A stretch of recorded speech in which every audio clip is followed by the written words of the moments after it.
Do us a favor, Stephen. Look straight at me and say, my name is Stephen Tobolowsky, and I've been an actor for however many years you've been an actor. I'm Stephen Tobolowsky, and I've been an actor for however many years I've been an actor. It seems like since the Pleistocene era. The woolly mammoths were just leaving the earth when I did my first sitcom.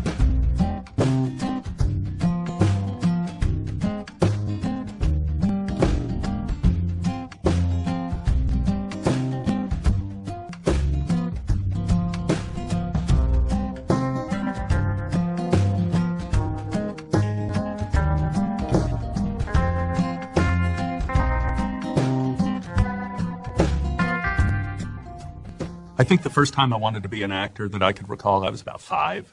I believe monsters were real. Frankenstein, Wolfman, Godzilla, especially Godzilla.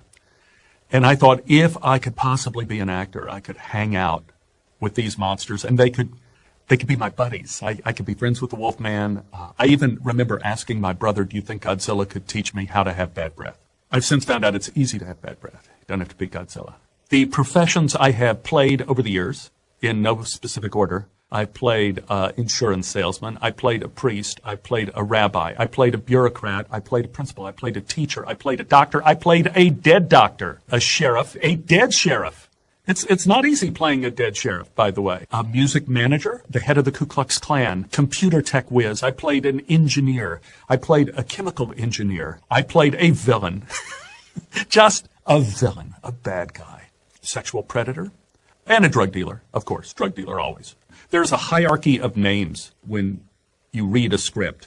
And the leading characters of a movie will have a complete name, like a Richard Kimball or a Captain Jack Sparrow. When you play supporting characters, you generally don't have a complete name. Ned Ryerson was an aberration. Usually when you are a supporting character, you get the profession and a name. But it breaks down like this. If you get the profession and a first name, it means you are in a comedy. So I have played Sheriff Charlie, Ringmaster Bob.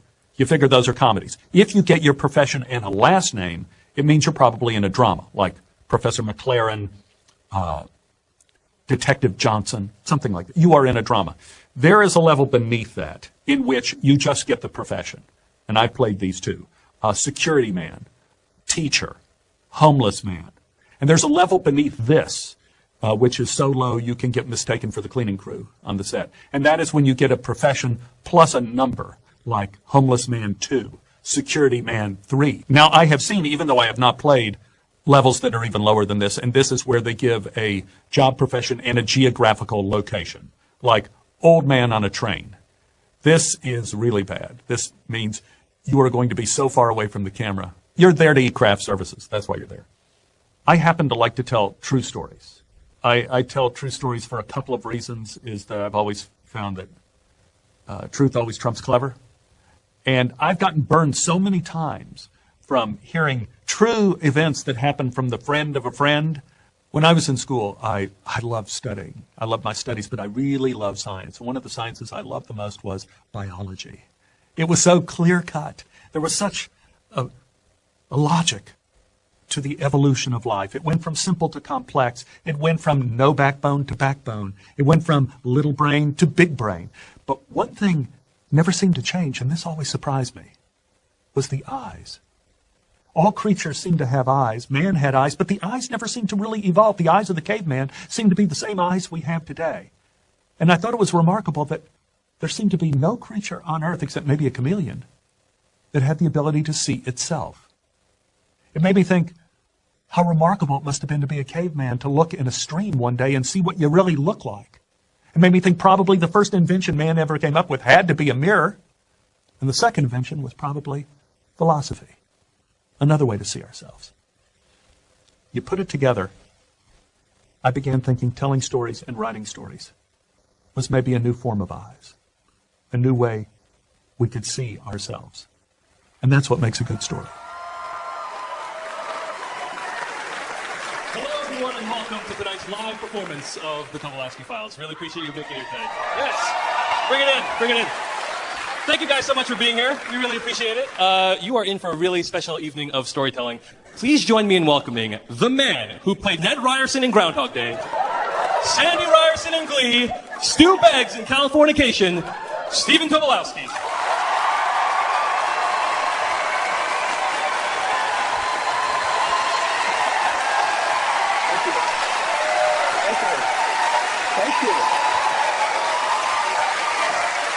Thank you.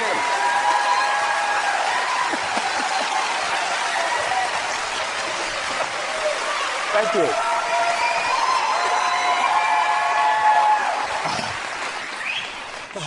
It's amazing how much vodka looks like water.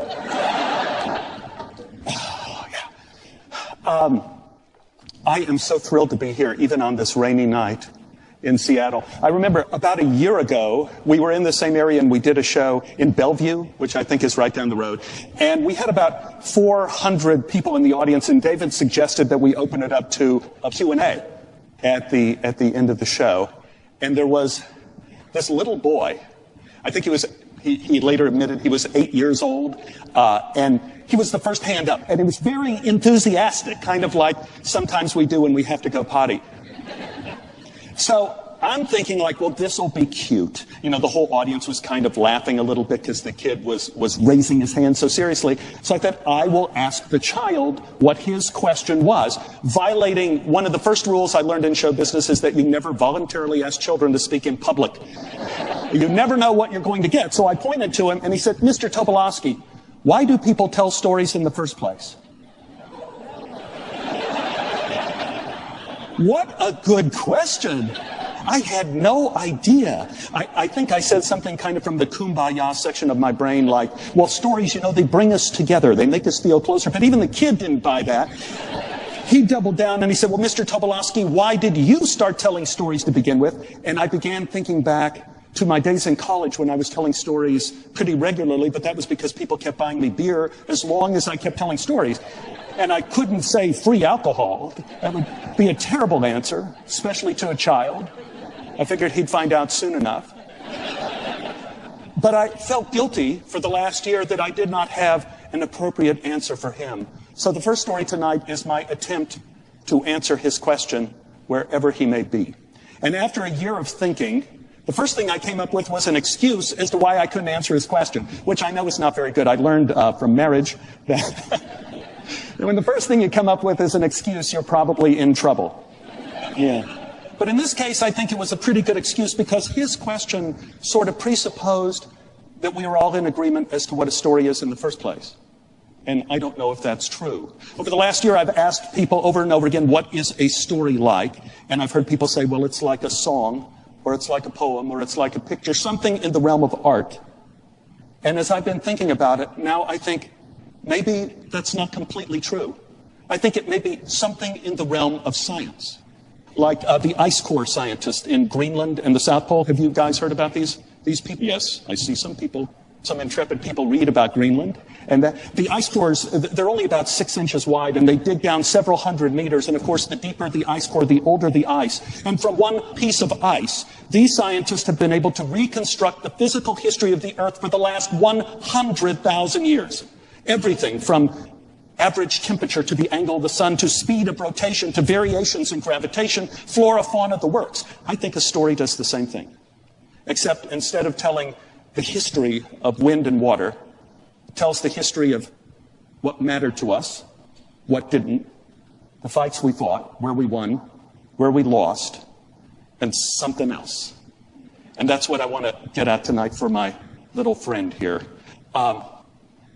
Before you answer the question of why we tell a story, you have to know the what first. So I thought what I would do is tell you 3 short stories from my life, completely different, then look back on them to see if they have anything in common. So story number 1, 24 years ago, it's the birth of my first son, Robert. I'm in the delivery room. Robert has just gotten his welcome to the world slap on the bottom. My wife, Ann, is still lying out on the table. She's doing pretty good due to a pharmaceutical concoction they're giving her called the epidural drip. I have no idea what they put in that stuff, but when I asked Ann, are you in any pain, she would just shrug and say, who cares? The perfect anesthetic, injectable apathy. So the nurse wraps up Robert in a blanket and hands him to me. And as soon as she hands him to me, he stops crying. And I have to tell you, I was shocked by his appearance. And any of you who have had babies, you know what I'm talking about. If you've been in the delivery room, he was less than 3 minutes old and he didn't look a day under 80. He looked more like my Uncle Jaime. So he's looking at me and he stops crying when he sees my face. And then he's trying to focus his little eyes on my face, and finally he sees me, and he frowns. I tried not to take it personally. I was going to be the mature one in the relationship. Then he continues to look at me hard, and I get the idea he's trying to tell me something. And I get this sentence in my ear that says, "It's awfully bright out here." So I put my hand over his eyes, and suddenly he calms down completely, and I get this other sentence in my ear as he stares at me, and it was, "I don't know who you are, but thank you." Story one. Story number two. I was 3 years old. We could talk about it later as to why I know I was 3. But I was 3 years old, and a neighborhood girl, Jill Wortham, came over to the house to ask if I could play with her. I was pretending to be shy at the time, and I was hiding behind my mother's skirts, and Mom sensed my reticence. And so she told Jill, "Why don't you go away, honey, and come back in about 5 minutes, and I'll look for Stephen." And Jill said, "Okay, Mrs. Tobolowsky, but be sure you tell him I have this." And she pulled into view a big, empty refrigerator box. Well, I was out that door in 1 second. We dragged that box up one end of the block, down the other. We had no idea what to do with it, but we loved it. We were like any couple in a new relationship, just happy, trying to find purpose together. Suddenly, there was a flash of lightning, crack of thunder, purpose! A Texas thunderstorm. Now, normally in Texas, when there's a thunderstorm, you try to go underground. And if there's no bunker nearby, at least you go back to your respective families, so you have the option of dying together. But Jill and I weren't going anywhere because we had something no one else had. We had the box. Sometimes good fortune is nothing more than a misfortune shared. We ran inside the box, and even though it was so long ago, I still remember the sound of those big drops on that cardboard. Now, Jill is at the back of the box laughing, and she has her hands up over her face, and I'm surveying the front of the box, looking out and watching the water splash and scatter, and I felt so warm, and I felt so happy and so safe. I turned to Jill and I said, "You know, I think we could have put a window right there, and you and I could live here forever." Jill stopped laughing, and she walked up to me, and then she smiled. And I felt something funny in my stomach. Didn't know what it was. Looking back with my adult brain, I could see I probably wanted to grab her and kiss her, but I didn't know what kissing was. I was only 3 years old. All I knew was that I felt like I belonged to a very special club that I was proud to be a member of. Story 2. Story 3. Okay. I'm sure a lot of you know, if you've listened to the Tobolowsky Files, of the terrible accident I had 5 years ago or so. I broke my neck in 5 places riding on a horse on the side of an active volcano in Iceland. I mean, what could possibly have gone wrong? So I came back to the United States. My doctor told me I had a fatal injury. That's what he told me. Terrible thing to tell a patient. Fortunately, I did not listen to him. But that is not the story I'm telling. I want to tell the story of what happened afterwards.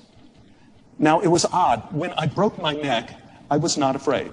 In fact, I felt kind of more lucky than anything else. But as time went on, now I'm in this brace, right, like so, and I couldn't do anything for 3.5 months. And as the days, the weeks, and the months went by, as I was healing, I became more and more afraid. Until by the time 3 months had passed and it was almost time for the brace to come off, I was terrified.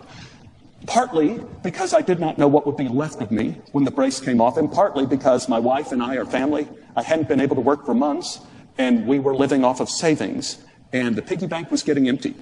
So after 3 months, terrorized, I sat at my computer, and please do not judge me. This is a non-judgment zone. It hurts to even say this. I sat down and composed one of those group emails that we love to get. I wrote to every writer, director, and producer I had ever worked with, saying, "Hey, colleague, this is Stephen Tobolowsky. We worked together in the past. You may not have heard, I just had an injury, feeling great now, but frankly, I could really use a job. And if you're working on something now that is right for me, please consider me. Now would be the time." And I'm thinking like, oh, this is so bad. And I was going to press the send all button, and I sent it.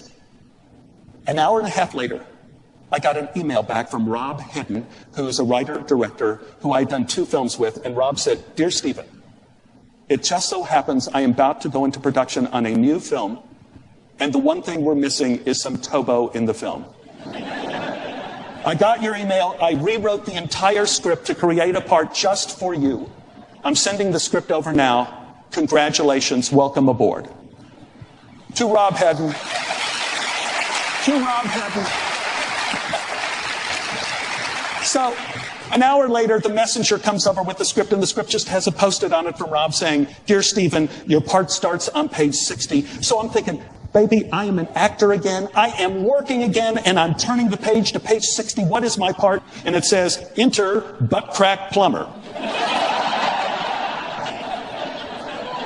Butt crack plumber. It would have been bad enough if it was just plumber, but it was butt crack plumber. I called Rob up on the phone. I said, Rob, buddy, boobala, really? He said, Stephen, look, don't take it personally. You know, I just kind of dashed it off. I thought it'd be kind of funny. I figured you could make it work. I said, make it work? So I ended up taking the part of course. And I went to my costume fitting. So there was the costume director and the assistant costume director, and they're standing there, and they go, "Oh, so you are?" I said, "Well, I'm Steve. We know. You're Stephen Tobolowsky, and you are. You are our butt crack plumber." What? You think? Yeah, sure. Maybe we should just cut to the chase. Stephen, why don't you get down on all fours? Right. But no, I know. I don't either. No. Stephen, can you pull your jeans down a little bit more? A little bit more, maybe?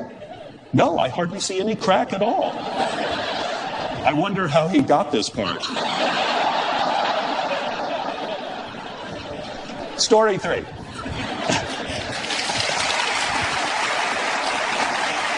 Thank you. So what on earth do these 3 stories have in common? So I'm thinking, well, first of all, they're true. You know probably my motto, the true always trumps clever. I think that whenever you tell a true story about your life, it's a little bit like the jeans I wore for butt crack plumber. Far more revealing than you ever anticipated. If you look at it, the stories are all firsts. First baby, first cute girl in a refrigerator box, first desperation e-blast. But there have been a lot of true firsts that don't really rise to the level of a story. So what is the missing ingredient? I had a theory. The English language has 3 tenses to help us deal with time, past, present, future. But not all languages deal with time this way. Whether we know it or not, it creates a sort of operating system default in the way you view the world. We tend to break events up into categories because it fits better into our date books and calendars. But one of the languages that doesn't work this way is Biblical Hebrew. Biblical Hebrew was not created with past, present, and future tenses. Those tenses were added later by people who thought it would make it easier to learn. That didn't work, but I appreciate their efforts. In Hebrew, past tense is that which has come to pass. Future tense is that which will come to pass. So it's almost as if everything was part of one big event, sort of a continuum. The element of time that mattered most to the Hebrews was not past, present, future, but was secular time and sacred time. And here sacred does not mean godly in the matter of Charlton Heston and the 10 Commandments. No, because back then, of course, God was everywhere, the source of everything. God didn't need the help of grammar. No. Back then, sacred in Hebrew is the same as holy, which is the Hebrew word kadosh. And what kadosh really means is separate. That's all. So you have secular time, that is the flow of past, present, future, and then you have events that are kadosh, that are holy, that are sacred, that are not connected to the flow of time. Maybe not being connected to the flow of time is what makes a moment remarkable. So the question is, how does a moment get cut off from time? The easiest answer I have is surprise. The central element of all 3 stories I told was surprise. First of all, you would think that the most remarkable moment in the birth of my son would be the birth of my son, not the telepathic conversation I had with him 3 minutes later. You would think that the most important time in my romantic development as a man was when I actually went out on a date and kissed a girl. Not true. And surprise hardly scratches the surface of what I felt when I turned to page 60 and saw what Rob Hedden had written just for me. All surprises, just like manna in the wilderness and the burning bush. maybe the holy always works by ambush. That being said, 2012 was a year that ambushed me for several reasons. It was the year my father turned 90. It was the year he had to sell our family home and move into assisted living. Now, if that was the beginning, middle, and end of my story, the moral of it would be that I am one lucky man. Because it means that my father was in my life for almost all of my life. My dad was a pediatrician, which meant he was there when I was born. And probably some nurse had me wrapped in a blanket and handed me to him, and Dad looked into my little 80-year-old face. And maybe somehow, some way, I was able to tell him, I don't know who you are, but thank you. My father was there for my tonsils. My dad was there for my wisdom teeth. He was there for my big heartbreak when I was in my 30s and my subsequent psychotherapy. My dad was there for the marriage to my wife and the birth of my children, and hopefully he will be there for the birth of my children's children. I am lucky. Now, what I would tell my little 8-year-old friend, if he were here, is that an important part of a story is not just what you tell, but also what you don't tell.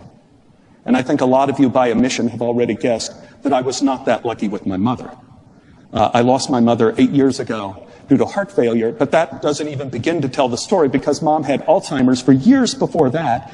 And if any of you have had to endure that, losing a loved one in pieces, then you will understand the impossible when I say that when my mother passed away from heart failure in her sleep, we considered it a blessing.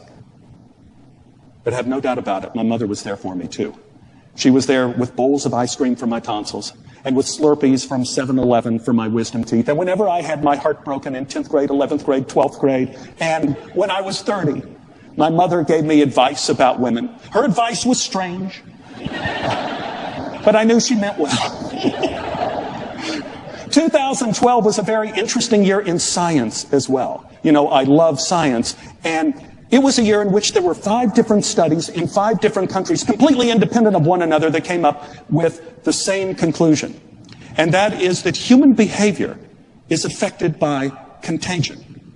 In other words, if you hang out with people who work hard and are honest, you will be more honest and you will work harder. If you hang out with rock and rollers, you will party.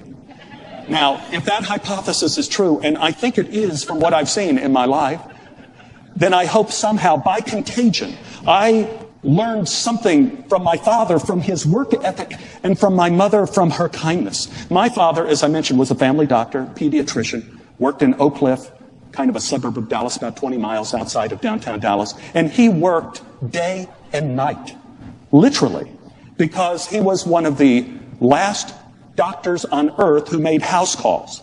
So obviously this was before the age of medical malpractice lawsuits. I remember sometimes Dad would bring his whole family, all of his kids, with him on a house call, which was strange. I know his patients thought it was weird to bring all of his kids in at 2 in the morning, but we thought it was fun being up past midnight and exciting to see other people in their pajamas. Now, the one time that you could count on that Dad was not in the office and not at work was Sunday.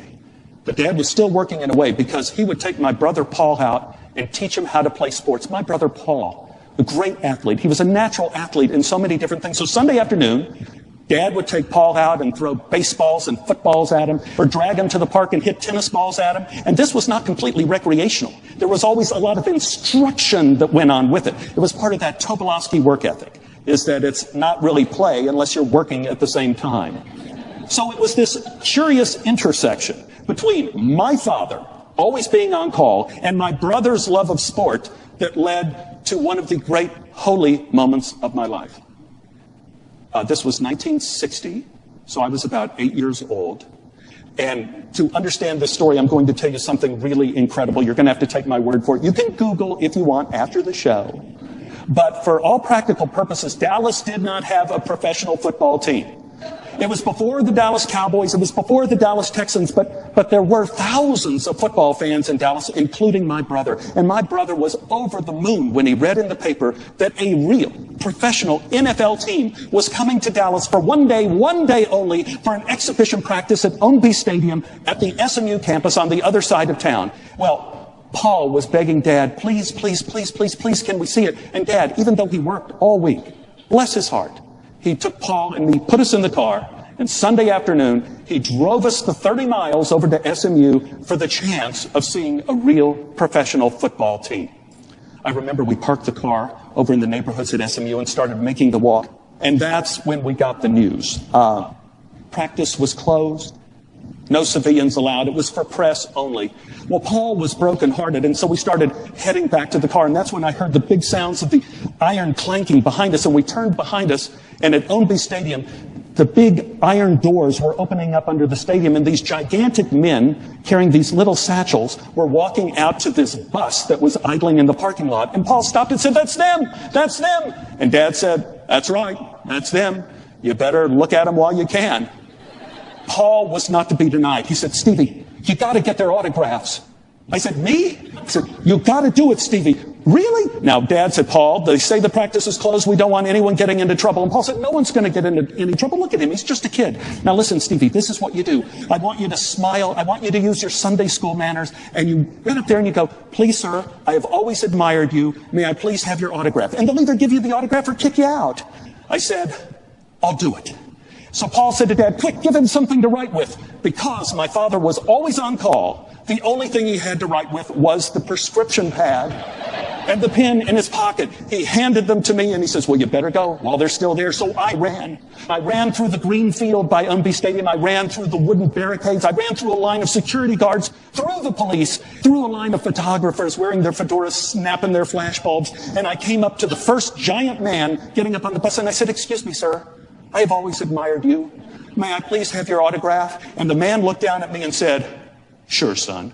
And he took the prescription pad and wrote Ray Nitschke. Never heard of him. I go to the next guy and say, "Excuse me, sir, I have always admired..." The guy took it, Jim Taylor.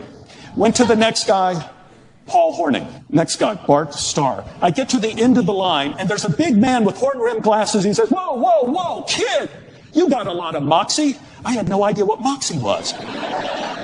I asked the man what it was, and he says, "Well, it's guts. It's nerve. Weren't you scared running up here, running through all these police, running through the photographers?" I said, "Yes, sir, I was." And he said, "And still you came?" "Yes, sir." And he got down to my level and said, "Why?" I said, "Because my brother asked me to." The man laughed and said, "You're a good boy. You should always listen to your brother. I guess you probably want my autograph too." Well, I had no idea who this guy was, but he sure did. So I said, "Yes, sir, please." So he took the prescription pad and signed Vince Lombardi. The 1960 Green Bay Packers, quite possibly the greatest football team ever assembled. We had no idea whatever happened to that pad.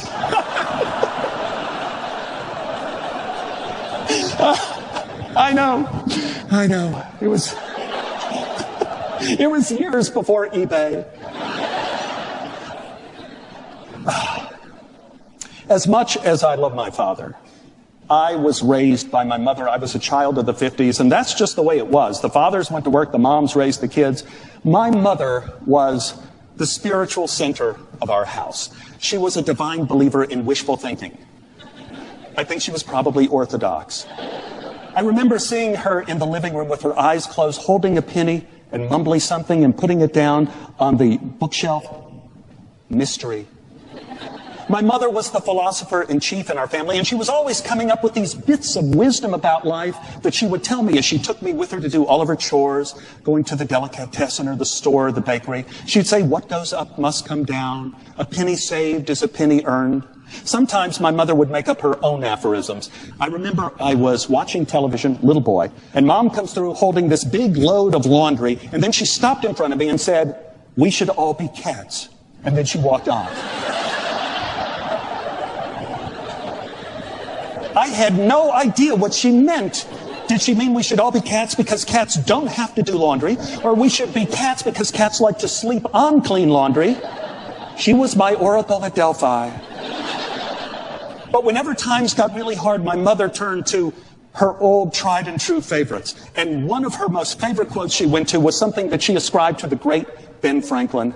And she used to say this whenever I had a broken heart, as I mentioned, 10th, 11th, 12th grade, even in my 30s. And Mom would sit on the bed with me and hold my hand and look in my eyes and say with deep compassion, "I know it hurts, sweetheart, but just remember what Ben Franklin always said, that all women are the same in the dark with a basket over their heads."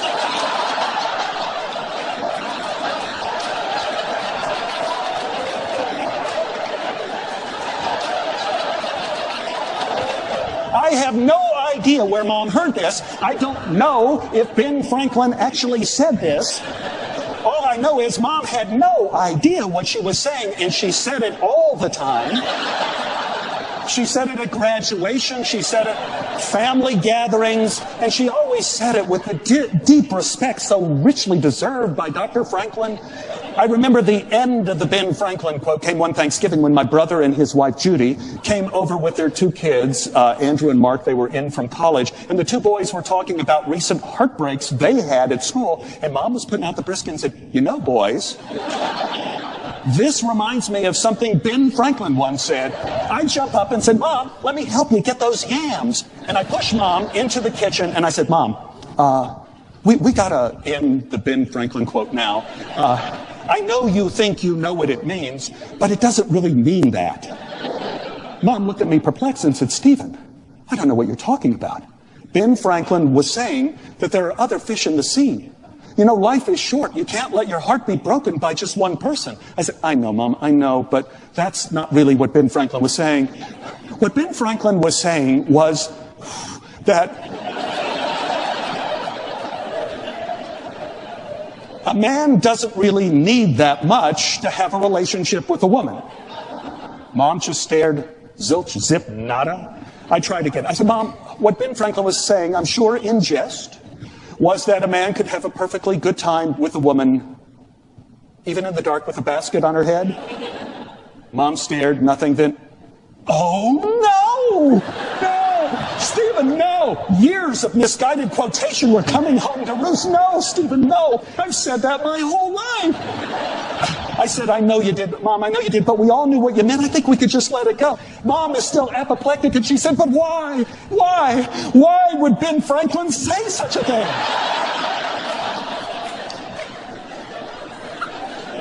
I said, "I don't know, Mom. I don't know." And suddenly Mom stopped, and the pieces of Ben Franklin's life kind of fit together in a different way, and she was calm. And she said, "Well, I always heard he was salty." So between Mom's philosophical musings that were absolutely incomprehensible, or those like Ben Franklin that were indefensible, occasionally Mom would throw a fastball right down the middle of the plate. Her favorite quote of all time was that self-preservation is the primary instinct. And she said this everywhere, more than the Ben Franklin quote. She said it when I was 6 years old and I was coming home from school and I happened to run through a forest fire because I thought it would be fun, and I made it through the other side. She said self-preservation's the primary instinct. She said it when she saw my terrible grades in 3rd grade and could make it through to 4th grade. She said it when we watched gladiator movies together on Sunday afternoon, and the evil Atreus was about to kill the handsome Demetrius, and suddenly Demetrius would rally and throw Atreus over the cliff. And Mom would say, "You see, Steppy Doors, it goes to show you, self-preservation is the primary instinct." And I knew this was true. I knew it with all my heart. I made it the armature for my entire character. I knew that somehow, if the oncoming traffic of life was too much, the human soul had a passing gear that would lead one to safety. So it was 1986, and my mother said she wanted to come out to Los Angeles and visit Beth and me at our new home in the Hollywood Hills. Mom had never been there, and she was going to come without Dad in tow, so she was coming alone. What Mom did not know was that at this particular time, our home was party central. I don't want to say we had orgies. I mean, orgies is such an ugly word. But we did have clothing optional parties that were famous for their lack of decorum. In fact, all of our guests counted on that lack of decorum. Well, the day Mom came out, I was busy cleaning up the house. I was throwing away all the empty cocaine vials, packing away the rolling papers, mopping the floor, doing the laundry. I wanted to impress my mother that her little Steppy Doors was still standing on his own 2 feet after his fall into adulthood. Now, through some slight error in scheduling, there was a small party that was supposed to happen the night when Mom came in from the airport, but I thought I could keep everything in check by just introducing all of my friends to my mother. I thought that would be enough of a buzzkill to keep everything from resembling the final days of the last Roman Empire. So it worked. All of my friends treated my mother with a great deal of respect. They got the cues. The whole evening took on a very quiet intellectual tone, almost like an NPR fundraiser. I was so proud of myself. I had all my bases covered, except for one. Me. While we were talking, I crossed my arms and I felt something in the inner coat pocket that I had just thrown on, and I looked inside my coat. It was a vial of cocaine. See, this is the problem when you buy cocaine, when you are high on cocaine, is that you forget where you put your cocaine. So I excused myself and I went to the bathroom and I took that cocaine out and I threw it away. And then I thought, possession of cocaine is illegal, and if anyone went through my trash, they could make a citizen's arrest. So I took it out of the trash and put it up by the medicine cabinet and said, there. Probably the safest thing to do is just to wash this away, wash it away, and then the best time to do that would probably be in 2 days.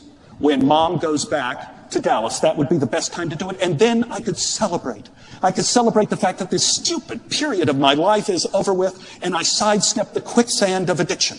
That will be a great day and a great time to celebrate. So great, why not start celebrating now? So I took the cocaine and I took a bump, took two. With cocaine, you have to take them kind of two at a time. So I took two, just enough to where I could look in the mirror and say, what are you doing? Your mother is here. I left the bathroom with a whole new type of energy. All of my friends saw me and knew exactly what I had done. Oh, contagion. It was enough of a green light for all of my friends to drop the manners and to excuse themselves to bathrooms around the house to do what they wanted to do, and soon the party was in full swing. People were taking their clothes off. They were running through the house, running into the swimming pool. Strangers were showing up at the door with bottles of liquor. People were making out on the floor, on the sofa. I was steering Mom from room to room, trying to avoid scenes of spontaneous copulation. We ended up alone on the front porch where it was quiet, and my mother said, Stephen, I like your friends so much. They all seem so happy. I said, yes, Mom. They're happy most of the time. They're good people. And my mother said, are you happy, Stephen? I said, well, sure, Mom. She held my hand tighter and said, Stephen, are you happy? I lost all my defenses and I became her little steppy doors again. And I said, well, I try to be, Mom. I try to be. And she said, you have every reason in the world to be happy. Beth is charming. Your house is lovely. I didn't know what to expect when I got here, but there's so much nature. I said, I know, Mom. I was almost eaten by a coyote just the other day. And Mom said, just remember, sweetheart, wherever you go, whatever you do, your life is your life. As for the rest of it, it's just a crazy, mixed-up world. Out of everything my mother ever said to me, nothing comes close to the exquisite beauty of your life is your life. And it was so important for her to tell me that night, sitting with her high as a kite, with your life is your life still in my ears. It made me realize that we had been wrong our whole life. Self-preservation is not the primary instinct. It never was. There was nothing about that night in the Hollywood Hills that was about self-preservation. We were all lemmings looking for higher cliffs to jump off of. People do not seek safety. If they do, it's more of an afterthought, like trying to remember to turn into the skid, which is important, but it's not the primary instinct. The real primary instinct is transcendence. More than survival, more than happiness. We are overcome with a desire to reach beyond ourselves, even if it means our own destruction.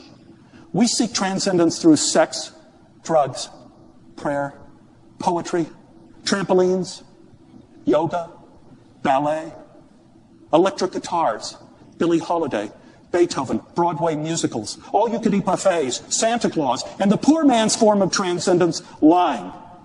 Why? Is it possible that it is another form of contagion? And our behavior is completely imprinted by our heritage. And I'm not talking about our cultural heritage, I'm talking about our cosmic heritage. Because we are children of the Big Bang. I'm wondering if somehow we are compelled to relive the birth of the early universe again and again, spitting out new worlds, new elements, and occasionally black holes of self-destruction.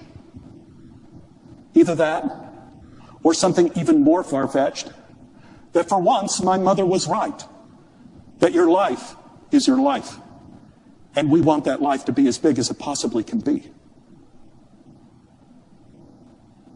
So together, we were a family. Families are important because they are nature's first line of defense against facing the unfaceable. And we did pretty well. As a team, we ran from tornadoes. We went to piano recitals. Terrible. Everything hummed along until about 30 years ago when my father began to lose his eyesight due to glaucoma and macular degeneration. My mother and father reinvented their relationship. Mom became his eyes. And we continued on. And we hummed along until my mother began to forget things in a very uncharacteristic way. I first noticed this when I came for a visit and I saw she wasn't reading. Reading was the favorite thing she ever did. I said, Mom, where's your book? And she said, Stephen, I had to give it up. I couldn't remember the characters or the plot.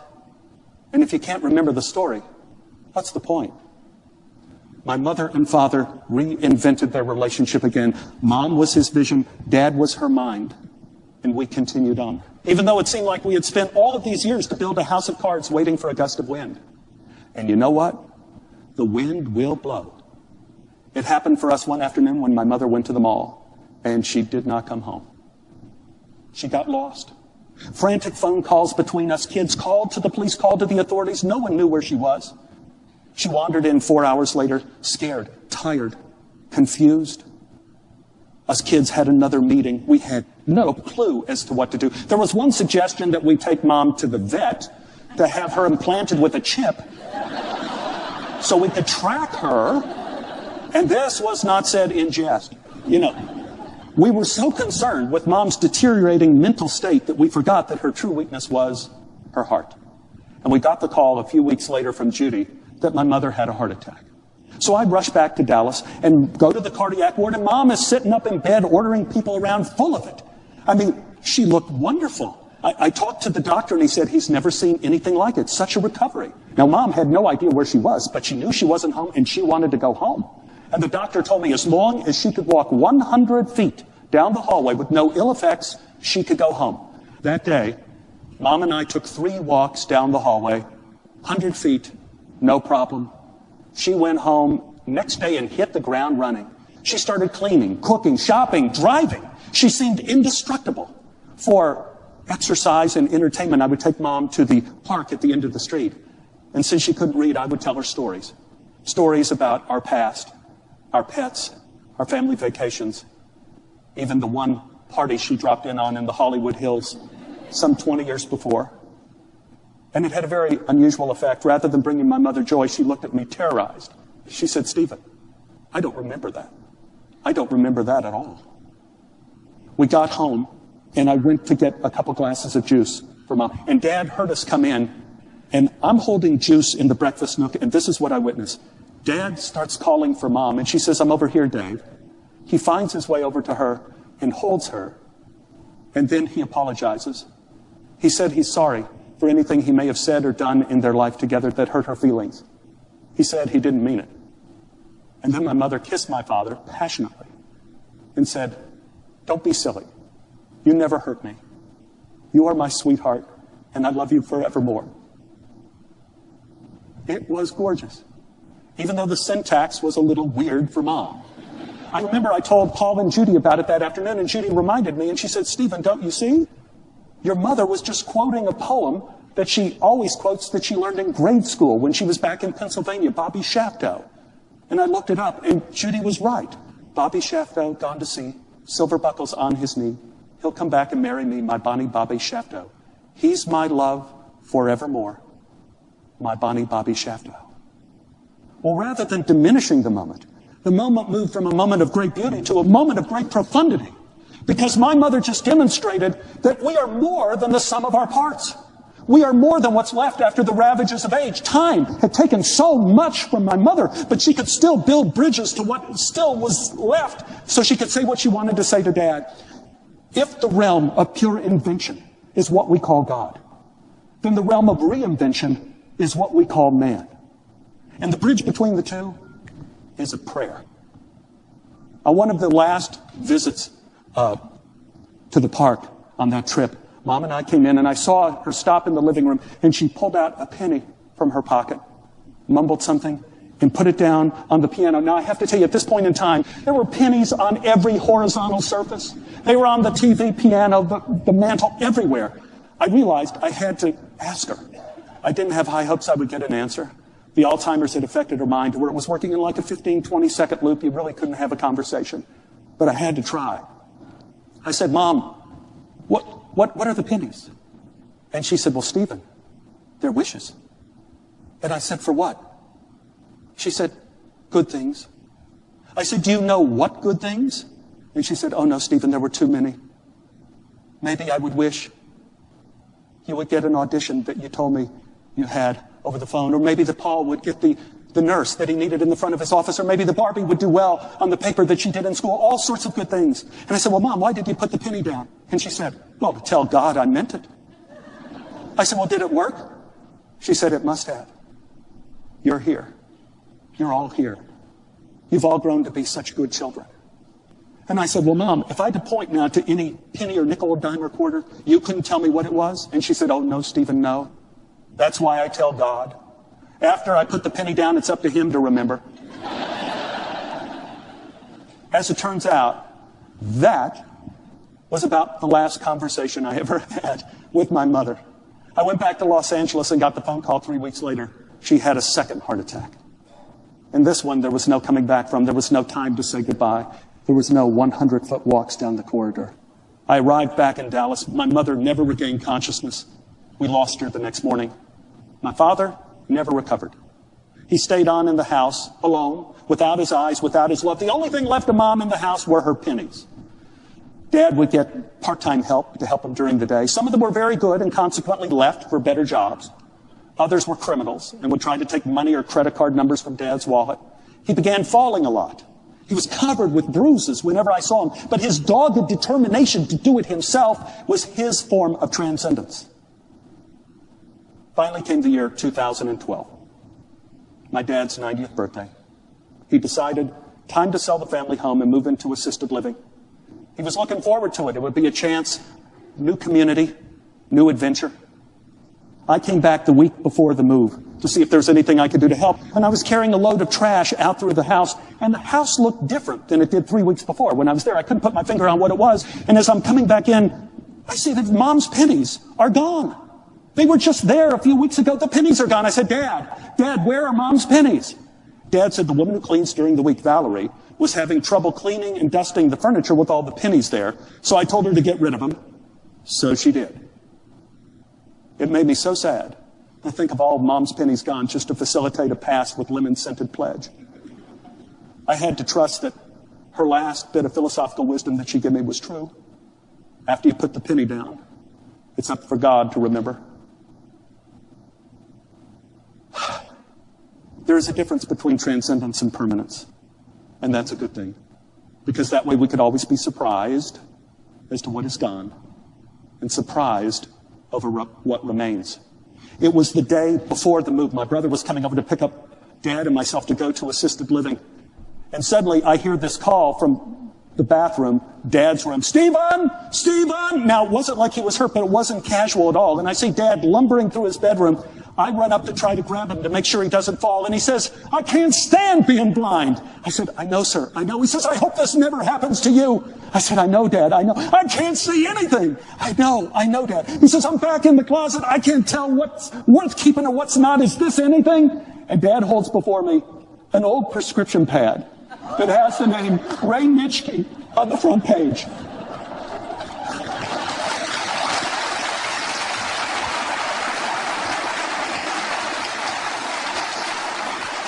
I said, yes, sir. That is the prescription pad with the names of the Green Bay Packers. And Dad goes, oh, gosh, I remember that day. I thought someone was going to get into trouble. I said, well, we didn't, Dad. He said, well, do you want to keep it? I said, always, sir. Always. He said, well, then I'm glad we found it. I corrected him. We didn't find it, Dad. You did. It's one of the unexpected side effects of transcendence. A blind man could show you the way. Someone with Alzheimer's could remind you of something you never should have forgotten. It's surprising, but the holy always works by ambush. The secular is important. It's where we live. It's every day.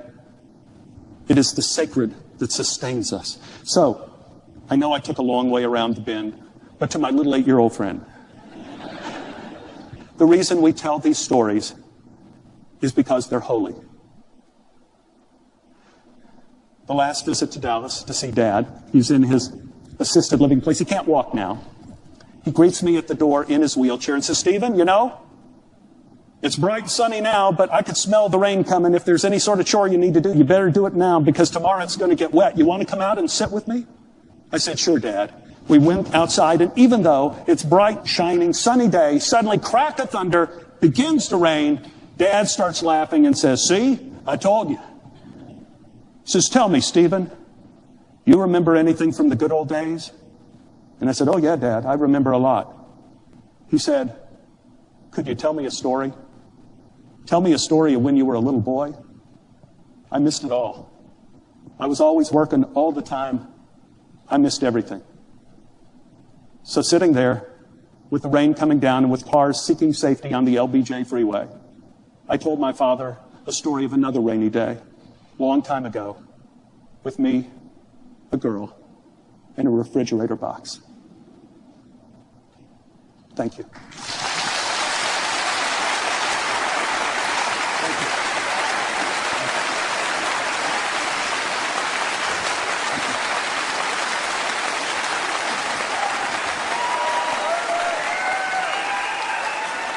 There are two great pianists, Alfred Brendel and Archer Rubinstein.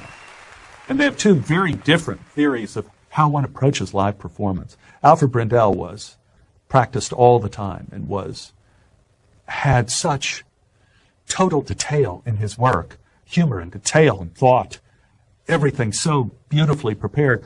Rubinstein was always accused of